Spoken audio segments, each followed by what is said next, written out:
Gilles Contrepoix et je suis donc promo 87 de l'ESIEA.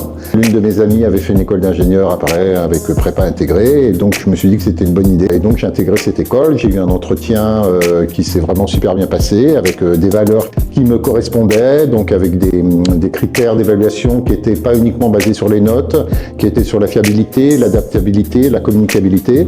Et ces trois éléments ont fait que c'est une école qui m'a vraiment intéressé, qui m'a donné envie de l'intégrer. Au lieu de faire 5 ans, moi j'en ai fait 6. Donc il y a eu un petit bug en deuxième année. Alors je ne sais plus pour quelle raison. Bon, c'est vrai que j'étais un étudiant fêtard. Voilà, mais je garde surtout un super souvenir des matières enseignées. Enfin, le but c'était d'avoir une tête bien faite plutôt qu'une tête bien pleine. Donc c'est quelque chose qui m'a vraiment plu. Et donc surtout des rencontres amicales, puisqu'aujourd'hui mes meilleurs amis sont issus de l'ESIEA. Donc il y a une très bonne entente. Après mon stage de 5e année, je l'ai fait donc dans une société de logiciels qui donc lançait des bases de données, ça s'appelait Informix à l'époque en France. Et donc ensuite, à l'issue de ce stage de 10 mois, donc j'ai été embauché. J'ai commencé par faire du support technique au début, ensuite j'ai été chef de projet, ensuite j'ai été commercial et ensuite j'ai été responsable des ventes indirectes donc chez Oracle pendant une dizaine d'années en tout. Donc moi, au bout de 10 ans dans l'informatique, j'ai eu envie vraiment de faire autre chose. J'ai aimé ce que j'ai fait, mais je commençais un petit peu à tourner en rond. Je gagnais très bien ma vie, ça là-dessus il n'y a aucun problème. Et bon, ça n'a jamais été mon moteur principal. J'ai toujours voulu m'épanouir dans mon travail. Et donc au bout d'un moment, je me suis dit qu'est-ce que j'aime vraiment dans la vie. Et donc il y a deux choses qui sont sorties, c'est les gens et le vin.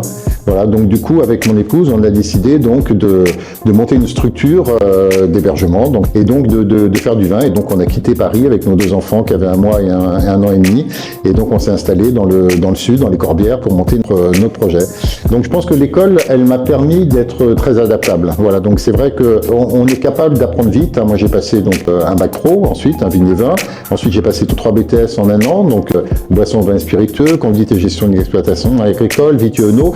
Et donc du coup je pense qu'avec la formation m'a permis vraiment de comprendre vite, de m'adapter assez vite. Bon, je pense que l'outil informatique, de toute façon on en a besoin quel que soit le métier. Et je pense que c'est une école qui est relativement généraliste, mais en tout cas qui permet vraiment d'avoir une ouverture sur le monde du travail qui est très importante et qui permet ensuite justement de pouvoir se dire à un moment, tiens, j'ai été content d'être ingénieur, mais tiens, j'ai envie de faire autre chose, j'ai une passion que j'ai depuis toujours, etc., ou qui ressort à un moment donné.